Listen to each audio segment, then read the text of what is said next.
Hello दोस्तों, आज की कहानी एक शहर के लीडरशिप के बारे में है। बहुत ही मज़ेदार कहानी होने वाली है। तो चलिए स्टार्ट करते हैं। पुराने शहर की आखिरी दहाड़ एक बार की बात है। घने जंगल में एक बूढ़ा शेर रहता था जिसका नाम कुंतो था। वो कई सालों से राजा था, लेकिन अब उसकी ताकत पहले जैसी नहीं रही थी। उसकी सुनहरी अय्याल में सफेदी झलकने लगी थी और उसकी चाल पहले से धीमी हो गई थी। फिर भी उसकी बुद्धिमानी और अनुभव से पूरा जंगल सुरक्षित था।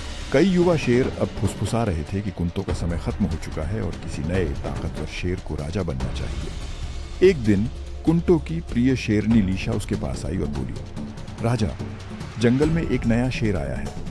उसका नाम तोराक है और वो बहुत शक्तिशाली है। वो कह रहा है कि तुम अब बूढ़े हो और उसे राजा बन जाना चाहिए। कुंतो ने शांत होकर पूछा, क्या हमारा झुंड भी ऐसा सोचता है? लीशा ने सिर झुका लिया। कुछ को डर है कि तुम तोराक को हरा नहीं पाओगे। कुंतो समझ गया कि अब उसे अपनी बुद्धि से लड़ाई जीतनी होगी। अगले दिन सुबह तोराक जंगल के किनारे खड़ा हुआ और गरज कर बोला, पुराने शेर, अगर हिम्मत है तो सामने आओ या फिर राजा की गद्दी मुझे सौंप दो। सभी शेर इकट्ठे हो गए। उनकी नजरें कुंतो और तोराक के बीच बदलती रहीं, लेकिन कुंतो ने गुस्से में आकर जवाब नहीं दिया।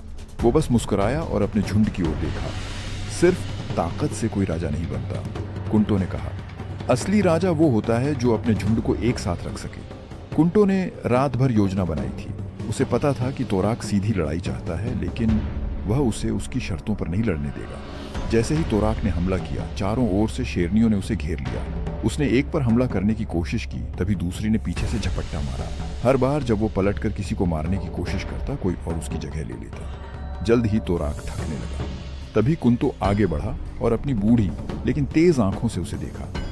तुमने सोचा था कि ताकत ही सब कुछ होती है, उसने कहा, लेकिन असली ताकत एकता और बुद्धिमानी में होती है। तोराक को समझ आ गया कि वो हार चुका है। उसने सिर झुका लिया और कहा, मैं गलत था।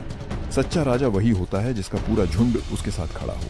कुंतो ने मुस्कुराकर कहा, तुम ताकतवर हो, लेकिन तुम्हें समझदारी सीखनी होगी। मेरे साथ रहो, सीखो, और एक दिन शायद तुम भी अच्छे राजा बन सकोगे। तोराक ने उसकी बात मान ली और कुंतो का शिष्य बन गया। कुछ सालों बाद जब कुंतो ने अपनी आखिरी सांस ली, तो पूरे जंगल ने उसे याद किया, न केवल एक ताकतवर राजा के रूप में, बल्कि एक बुद्धिमान नेता के रूप में जिसने सिखाया कि असली जीत दिमाग और एकता से होती है, न कि सिर्फ ताकत से। और इस तरह बूढ़े शेर की आखिरी दहाड़ जंगल में हमेशा के लिए गूंजती रही। तो दोस्तों, आज के लिए इतना ही। मिलते हैं अगली वीडियो में।